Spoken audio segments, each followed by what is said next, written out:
नमस्कार, जोहार, जय हिंद। तो स्वागत है आप सभी का हमारे यूट्यूब चैनल में। तो समय हो चला है देश भर की उन तमाम छोटी बड़ी खबरों को जानने का। तो चलिए चलते हैं पहली खबर की ओर। इससे पहले अगर आप हमारे यूट्यूब चैनल में नए हैं तो वीडियो को लाइक करके चैनल को सब्सक्राइब कर लीजिए। क्या दिवाली से पहले किसानों को मिलेगी 21वीं किस्त की सौगात? जाने अपडेट। केंद्र सरकार देश के किसानों को आर्थिक मदद के लिए कई योजना चला रही है, जिसमें से मुख्य योजना है प्रधानमंत्री किसान सम्मान निधि योजना। इस योजना के तहत केंद्र सरकार सीधे किसानों के बैंक खाते में आर्थिक सहायता भेजती है। योजना का उद्देश्य छोटे सीमांत किसानों को आर्थिक रूप से सशक्त बनाना, खेती से जुड़े ज़रूरतों को पूरा करने में उनकी मदद करना है। और अभी तक इस योजना के माध्यम से किसानों को 20 किस्त दी जा चुकी है और अब किसानों को 21वीं किस्त का बेसब्री से इंतज़ार है।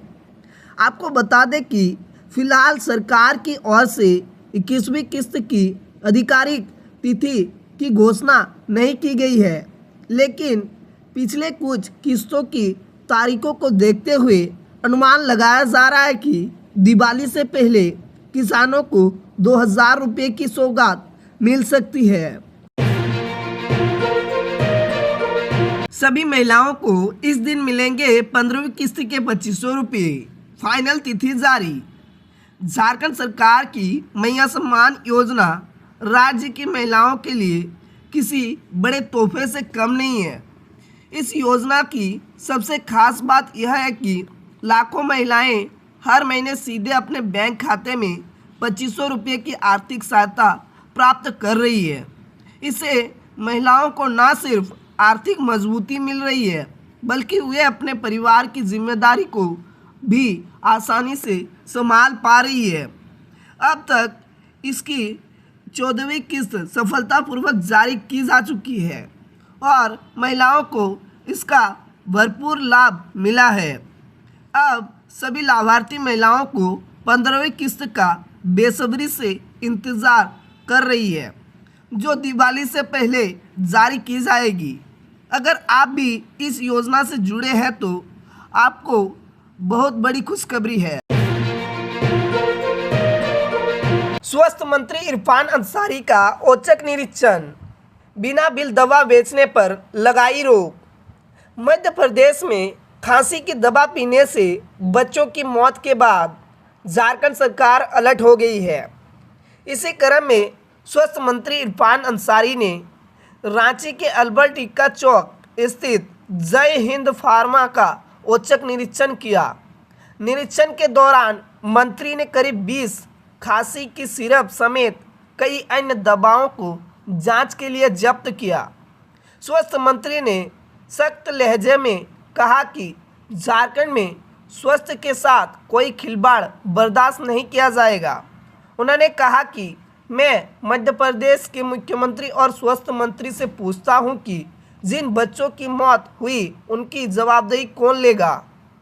मंत्री इरफान अंसारी ने कहा कि झारखंड में इस तरह की लापरवाही नहीं होने दी जाएगी। यदि जांच में कोई गड़बड़ी पाई गई तो कड़ी कार्रवाई की जाएगी। यूपी में बिजली बिल बकायेदारों को बड़ी राहत देने की तैयारी। सरकार ला रही है नई योजना। यूपी की योगी सरकार प्रदेश के बिजली बकायेदारों को राहत देने जा रही है। बकाया बिजली बिल छूट के साथ जमा करने वाली योजना एक बार फिर से लाने की तैयारी है। ऊर्जा विभाग एकमुश्त समाधान योजना OTS के लिए जिलों से बकाया रकम, विभाग का बकाया रखने वाले उपयोक्ताओं की संख्या और एक बार भी बिजली बिल नहीं जमा करने वाले उपयोक्ताओं का ब्यौरा मांगा है। जिलों से ब्यौरा आने के बाद OTS की समावधि और उसका स्वरूप तय किया जाएगा। बिजली बिल के तौर पर उपयोक्ताओं का तकरीबन 1 लाख करोड़ रुपया बकाया है। 16 अक्टूबर को होगी झारखंड कैबिनेट की बैठक, छात्रों और महिलाओं के लिए खुशखबरी संभव। मुख्यमंत्री हेमंत सोरेन की अध्यक्षता में राज्य कैबिनेट की बैठक 16 अक्टूबर को आयोजित होगी। इस बैठक के लिए सभी विभाग और मंत्रियों को सूचित कर दिया गया है। विभाग तैयारियों में जुट गए हैं। अभी तक शिक्षा विभाग और महिला एवं बाल विकास विभाग से प्रस्ताव मुख्यमंत्री कार्यालय तक पहुंचे हैं। माना जा रहा है कि 1 दर्जन से अधिक प्रस्तावों को कैबिनेट से स्वीकृति मिल सकती है। कैबिनेट की बैठक में पैसा नियमावली को लेकर अभी भी संशय बना हुआ है। सूत्रों ने बताया कि अभी भी 4 विभागों ने नियमावली को लेकर एनओसी नहीं मिली है। 1-2 दिनों में एनओसी मिल गई तो कैबिनेट में यह प्रस्ताव पारित हो जाएगी। जम्मू बिहार चुनाव में भाजपा के साथ 12 सीटों पर लड़ने को तैयार। झारखंड मुक्ति मोर्चा ने आगामी बिहार विधानसभा चुनाव में भारतीय जनता पार्टी के सहयोगी के रूप में कम से कम 12 सीटों पर चुनाव लड़ने की योजना बनाई है। पार्टी के एक नेता ने शुक्रवार को यह जानकारी साझा की। उन्होंने बताया कि कितने सीटों पर उम्मीदवार उतारे जाएंगे, इसका अंतिम निर्णय इंडिया ब्लॉक के सहयोगी के साथ बैठक के बाद लिया जाएगा।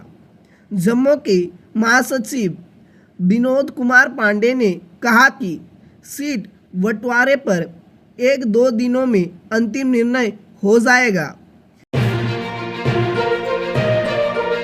एमपी में नए राशन कार्ड बनाना शुरू, 8 लाख लोगों को मिलेगा फायदा। मध्य प्रदेश सरकार ने हाल ही में राशन कार्ड बनाने की प्रक्रिया को फिर से शुरू किया है। इस पहल से लाखों परिवारों को लाभ मिलेगा और सरकार की योजनाओं तक उसकी पहुंच आसान होगी। यदि आपने अब तक राशन कार्ड के लिए आवेदन नहीं किया है तो यह आपके लिए एक अच्छा अवसर है। नए राशन कार्ड के लिए आवेदन करने के लिए आपको कुछ पात्र मानदंडों को पूरा करना होगा।